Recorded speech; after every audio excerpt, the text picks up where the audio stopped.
Digital Learning Portfolio Reflective Analysis by Chris Guglielmi.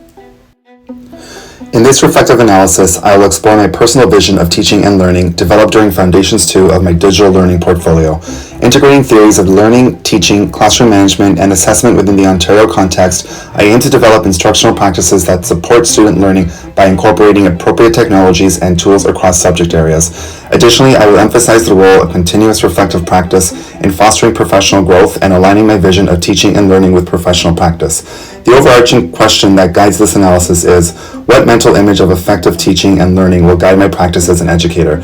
As an educator, my vision of teaching and learning encompasses creating an inclusive and supportive learning environment that promotes student engagement, critical thinking, and collaboration. Limits to my personal vision. It is important to acknowledge the limitations of my personal vision. One such limitation is the fractured relationship between First Nations and Canadians over the last 150 years.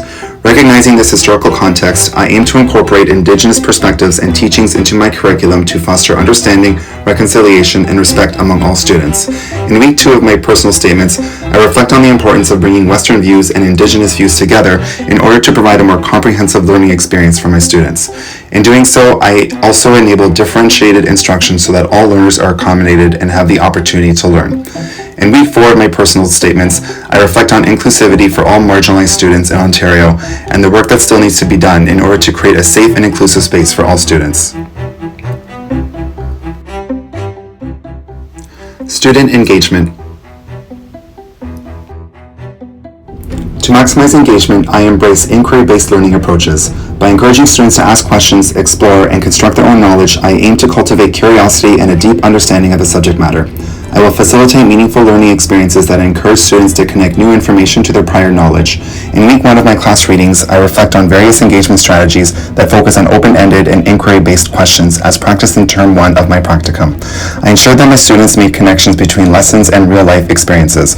In week 3 of my class readings, I reflect on the importance of getting to know my students and building positive relationships with them. In week 4 of my readings, I reflect on maximizing student engagement by employing inquiry-based learning where students begin to wonder and ask their own questions. Formative assessment and providing feedback. Formative assessment plays a crucial role in supporting student learning. By regularly assessing student progress and providing timely feedback, I can identify individual needs. Utilizing various formative assessment strategies, such as questioning techniques and peer assessments, I can promote problem solving and empower students to take ownership of their learning. In week 5 of my guiding questions, I talk about my own experience in providing feedback and how I created an environment that drove constant improvement and growth mindset. In my class readings, I reflect on the feedback loop and how it can guide me in closing the gap between what students already know and what my clearly defined learning goals are. Summative assessment and rubrics. Summative assessment, in conjunction with formative assessment, provides a comprehensive evaluation of student learning.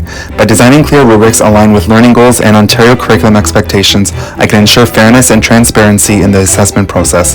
Furthermore, I will provide constructive feedback that highlights students' strengths, areas for improvement, and strategies for further growth.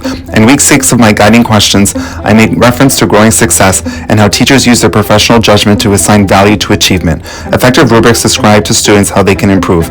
I also reflect on how effective rubrics lay out goals that are specific, measurable, achievable, relevant, and time-bound. OCT standards. Aligning my practice with the OCT standards is crucial for maintaining professional excellence. By adhering to the ethical standards, professional knowledge, and ongoing professional learning outlined by the OCT, I can continuously enhance my teaching practice and contribute to the development of a positive learning environment for all students. In week 1 of my guiding questions, I reflected on how I demonstrated OCT standards in term 1 of my field experience. Universal design for learning and differentiated instruction.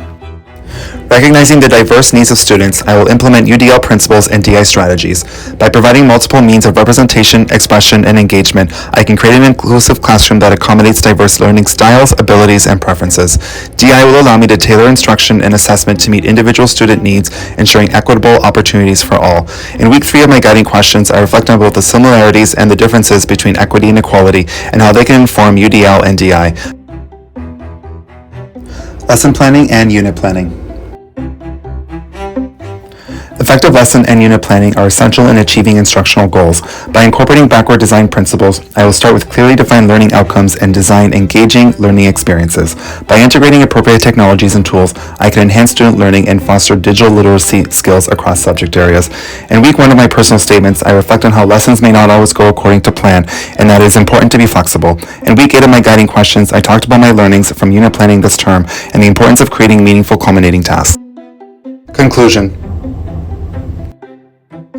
This reflective analysis has explored my vision of teaching and learning, integrating theories of classroom management and assessment within the Ontario context.